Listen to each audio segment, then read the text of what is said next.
तो हम कह सकते हैं नहीं महाराज।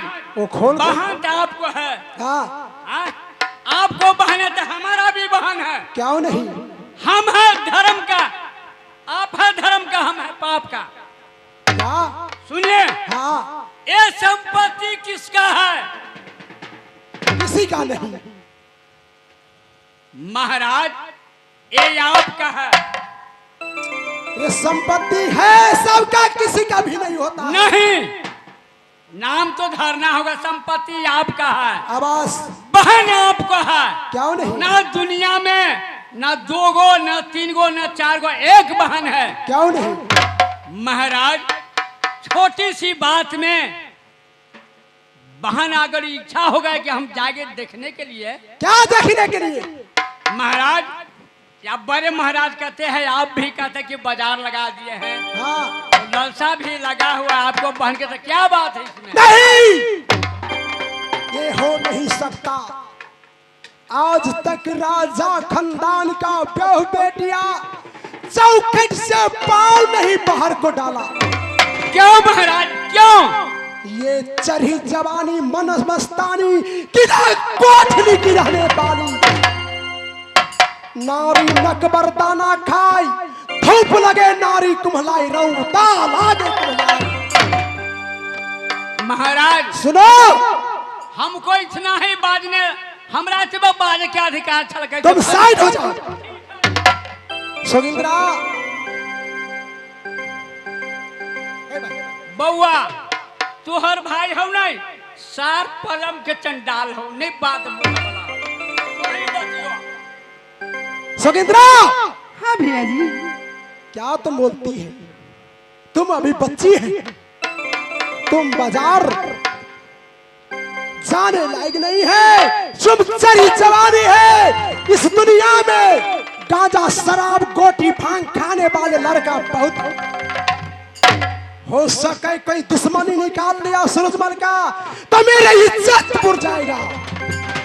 भैया जी, ये सोच के हम अपने ऑर्डर कह के मंत्री साहब ने कहली, हो सके हमरा ललसा लागल हरदी बाजार घूम के लेल में। पिताजी अपने दोनों संगे संगे मिलके हरदी बाजार लगेला, वही में ये ललसा लगल कि भैया के डर से बाजार में कोई नहीं आए, कोई छेड़खानी नहीं करा, तो हमरा ललसा लागत सखी सहेली के साथ में हम बाजार घूम जेती। बहन, तुमको बार बार समझाते हैं, तुम बात नहीं बुझेगी। नहीं तुम समझेगी? नहीं नहीं, नहीं।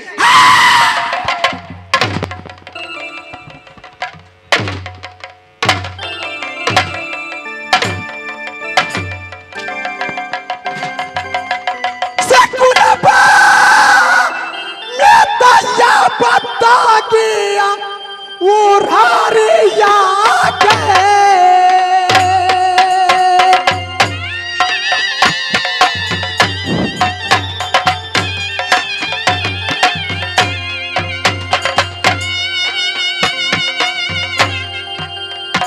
या हमारा तो ही लगे दे भटिया रानी गए ना।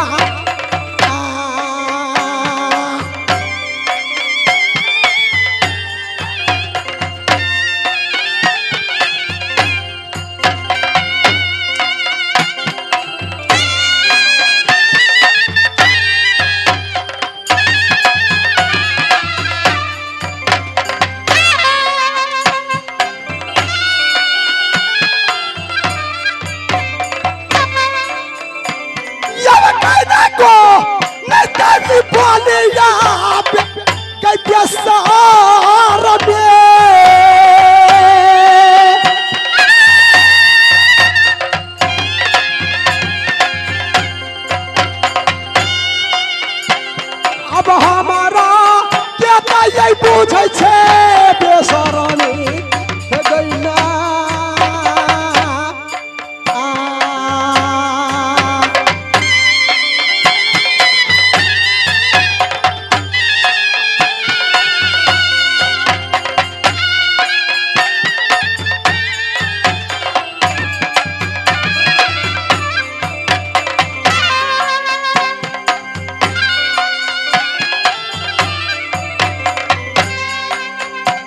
संसार में गबोले या तो ही कुबोलिया।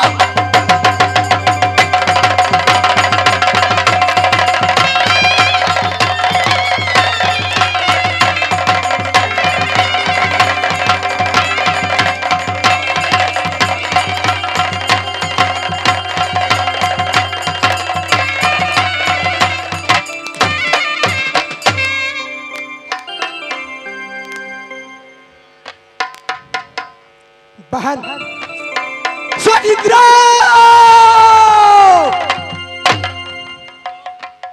हेलो, ये बताओ आदरणीय तुम नहीं बात मानेगी। पंचायत गंगौर पंचायत के आदरणीय मैं सुरेश अदा गंगौर पंचायत के सुरेश अदा 1 गिलास टमाटर के खुश हो करके मैं 51 रुपया से पुरस्कार करता हूँ। धन्यवाद धन्यवाद। स्वतंत्रा स्वतंत्रा सरकार का दही बहे चोत खून का दही ने तो कैसे कहूँ मैं किन से कहूँ ये कमांधरी मंसूर है। बहन की चली तर देख करके मेरे कलेजा छू। कारण दर दुनिया में एक बहन सामा संसार में जिस प्रकार से सामा चकेवा का नौता होते हैं उसी प्रकार से नौता भाई बहन का।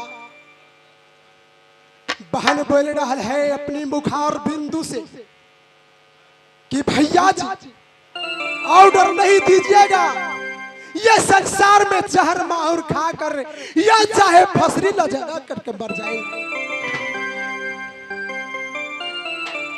भोली सूरत बहन का आज तक उंगली का साटी नहीं मारा था। चापी कोरा से बदन की छुलका छुड़ाए नहीं देता है तो हो सके बहन जहर खाकर नहीं मर जाए। हमारा नौता टूट जाते भैया हो छोटा के बहिने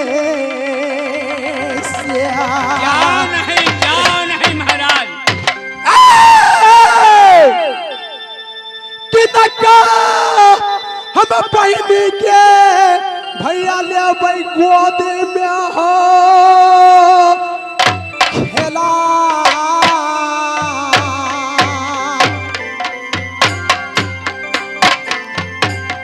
के करा दुलारी के खेले हम गोतिया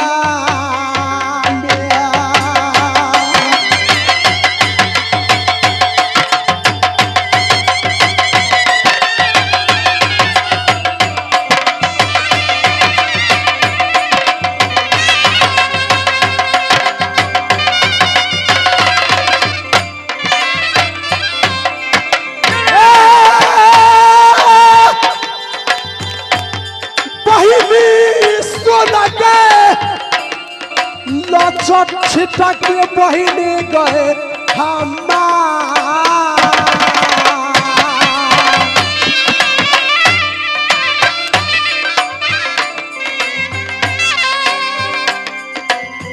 बेसका हम यो डरत छियो कि ना हरते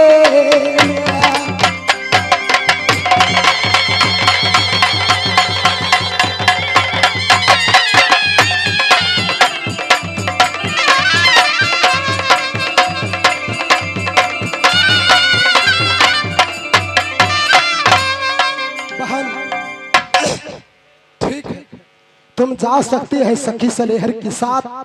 मीरान हाँ महाराज तुम 14 कोस की राज में डिगडिगिया दे दो। क्यों नहीं कि भाई रे छोटा सा बाजार लगाया हरदी में, क्या नहीं सब आदमी मिल कर करके हरदी नगर का बाजार लगाया। क्यों नहीं महाराज क्यों नहीं। बहन ठीक है तुम जा सकती है, लेकिन रास्ता में सरकारियों आजकल के जमाना खराब छे। गोटी खाए वाला, गांजा पिया वाला, शराब पिया वाला बहुत ही रास्ता में लड़की के देखे या तो छेड़खानी करिए। ताई द्वारे बहनी कहीं रास्ता में कोई गड़बड़ हो तो से पहली गली का परमाना कैसा होता रे भजईते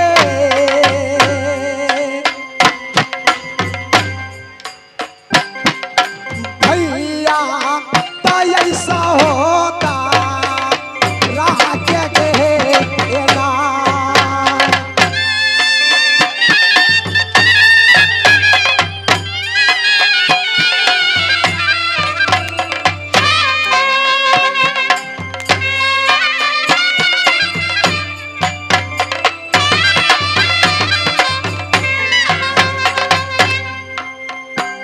अब भाभी रास्ता जो है तो रहे तो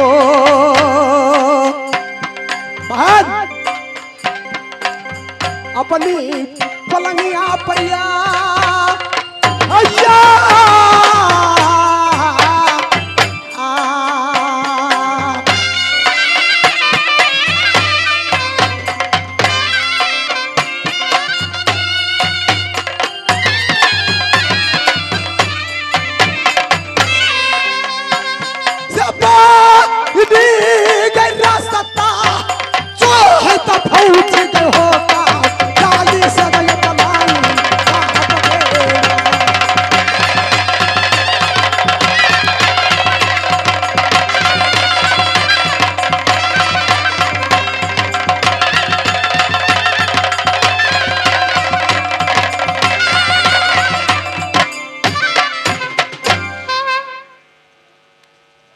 ईश्वर, हे दुर्गा महारानी, हे कृष्ण भगवान, रे बैठ गई बेटा।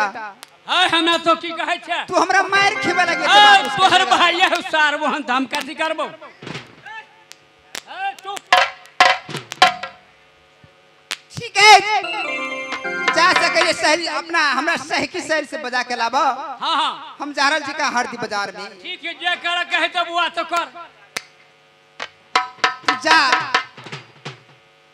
हमें धयने यब रहिया गो दीदी सा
हरदी बाजार में कैसे तो मालूम है।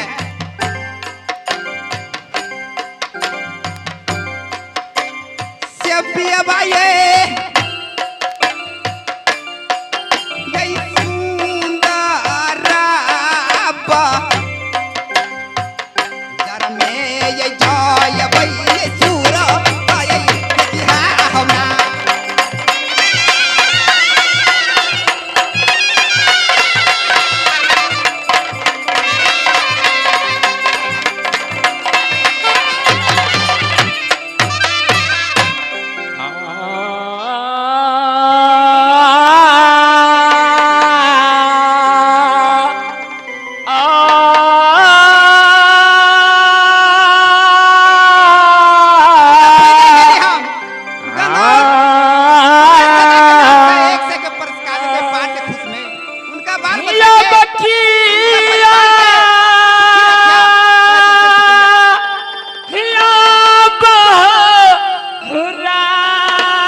घर पर लगे दादा सब पंपापुर नगरिया में पंपापुर नगर में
या नाम लेकिन हेमू साहब बनिया सरकार हमरा किसान में 3 पन बीत गई, 1 पन बाकी है।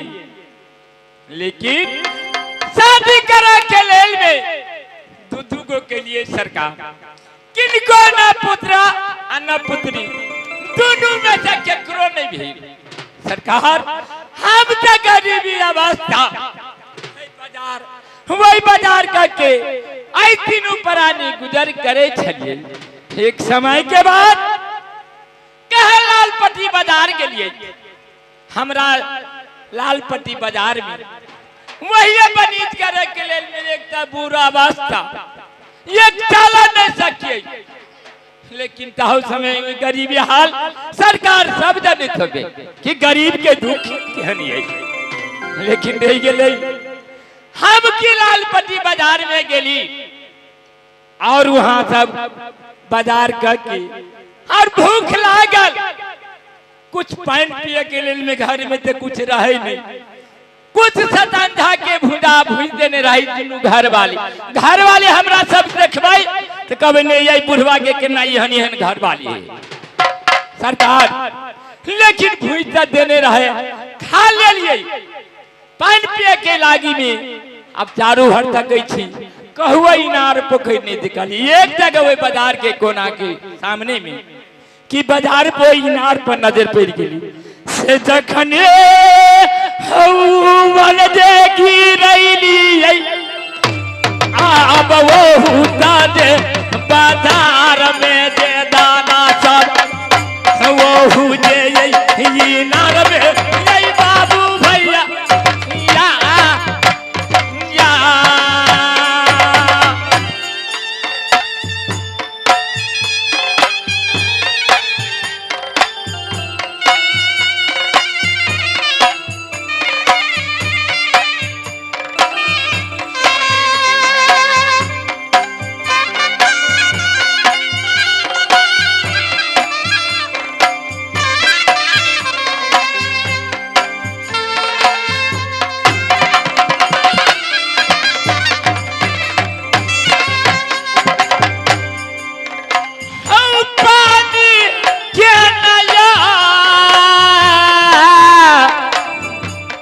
भैया लैना